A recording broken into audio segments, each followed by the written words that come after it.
and their budgets. I saw my own mom sitting at our family's kitchen table with the checkbook literally in hand, just fretting over how we were going to get the family checkbook balance. I remember that image, and the family was caught with it. And so there's lots of people, like my brothers and sisters, who are old-style Reagan Democrats. I call them Sam's Club Republicans these days. But they're good, hard-working folks. And if you go down to the top 10 list of things, they agree with us as Republicans on most things. But a lot of times when you ask them, well, if you don't want your taxes raised, and if you want more accountability in schools, and you don't want the government taking over the healthcare system, and you don't want them messing with your guns so we can continue to hunt and fish and respect the Second Amendment, and listen, then how come you're Democrats? Or you're Republicans? You weren't for the working person. You ever heard that? Not for the working person. So they have a party now on the other side, our competitors, that have embraced big government, big unions, and big bailouts. And they want to have the people believe that they're for the common person, for the working person. We have huge running room. We have a tremendous opportunity as the country sees now that what Barack Obama, President Obama, promised is not being delivered. And they see the dangerous leftward tilt that he's trying to take the country. There's an opportunity for conservatives to rally and show the country a better way. And it's right in front of us in Iowa, and it's right in front of us across this country. So here's a few things I wanted to share with you, just by way of example, for the country, lessons I've learned in Minnesota. And the first is this: the federal government needs to live within its means.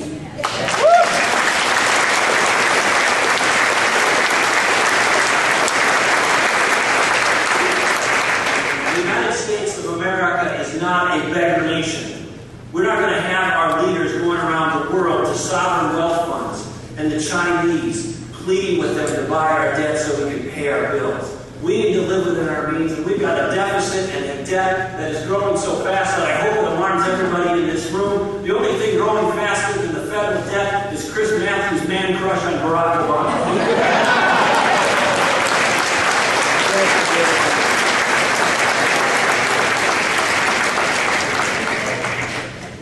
In Minnesota, people say, oh, it's hard. You know, I was more competitive than it used to be. Or I talk to people from California where they say, oh my goodness, how could we be Republicans or conservatives there? You're looking at a governor who got elected and re-elected in the land of Hubert Humphrey, in the land of Walter Mondale, in the land of U.S. Senator Al Franken. It is perhaps one of the more liberal states in the country. I love my state, but undeniably it's pretty liberal. And if we can contain spending and taxes in Minnesota, as Frank Sinatra saying about New York, if we can do it there, we can do it anywhere. And then, yeah, that's what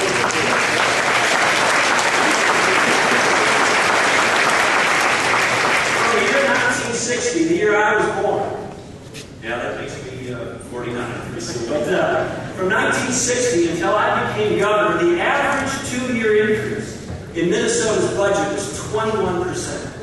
Growing way faster than the private economy, way faster than people's paychecks, way faster than any reasonable ability to keep up with that kind of government spending. And I'm proud to tell you, in my time as governor, we now have the average 2-year spending, or state spending in the general fund budget down to 2% a year, and we've actually reduced spending in real-time terms for the first time in 150 years of Minnesota.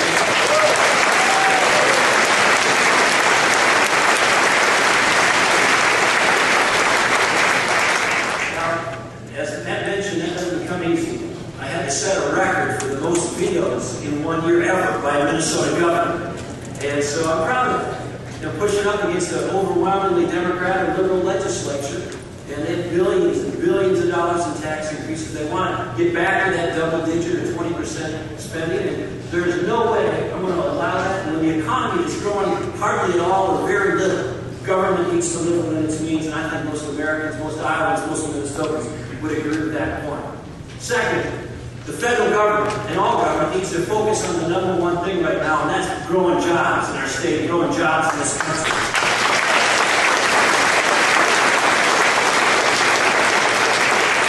President Obama outsourced the development of this ridiculous stimulus bill to Nancy Pelosi and others. And they said, if we don't pass it, we might one day have a 10% unemployment in the country if you don't pass the stimulus bill. What if you saw the news earlier this week? The country just went to 10.2% unemployment under the stimulus bill. And in the meantime, we got Congress, Democratic-controlled Congress, messing around with a miserable health care bill, a terrible cap and trade bill. They should be focused like a laser on jobs, not acting like a manure spreader in a windstorm.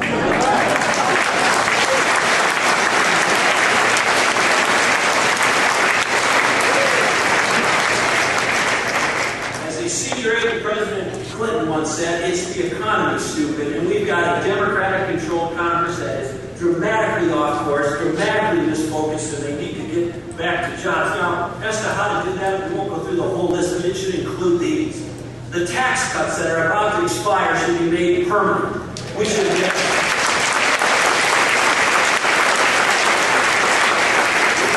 those things that are going to put money into the pockets of individual Americans, not the pockets of Wall Street, insurance companies, big unions, and big government. Things like cutting the payroll tax for small businesses and businesses as well as employees. Things like providing tax cuts to incentivize new hires. Things like tax cuts to incentivize the growth of small business. Tax cuts to incentivize research and development down the list. Those things that we know will stimulate where jobs really should grow, which is the business sector, particularly the small business sector in this country, not throwing money into government bureaucracies.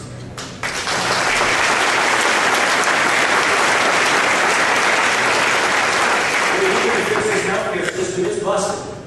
And the number one thing that people are concerned about is they're worried that they can't afford their health care anymore. And the promise of the federal legislation was supposed to be they're going to make it more affordable.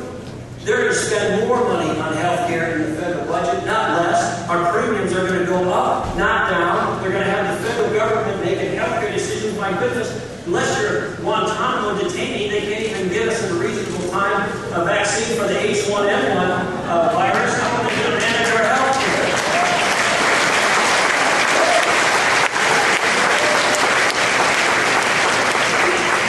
Minnesota, we've had some good progress in this regard, with more to do, but our state employees, for example, came to us and we came to them and said, look, we've got to try a different way. So in our Minnesota Advantage plan, we put consumers in charge. We said to the state employees, you know, any provider that you like, it's your choice, it's your choice. But if you go somewhere that's high in quality and efficient in the way they provide it, you're going to pay less. And if you go somewhere that is low in quality and really inefficient and expensive, you're going to pay more. Guess where they go? 90% of the state employees have migrated to higher quality, more efficient health care. Their health care is as good or better than it's ever been. Their satisfaction is high. And for the last 5 years, the premiums in the Minnesota insurance plan have been almost zero. In fact, zero 3 out of 5 years, and way below market the other 2. Those are the kind of principles we need to bring to health care reform. Empower individuals, empower families and their doctors, not the government.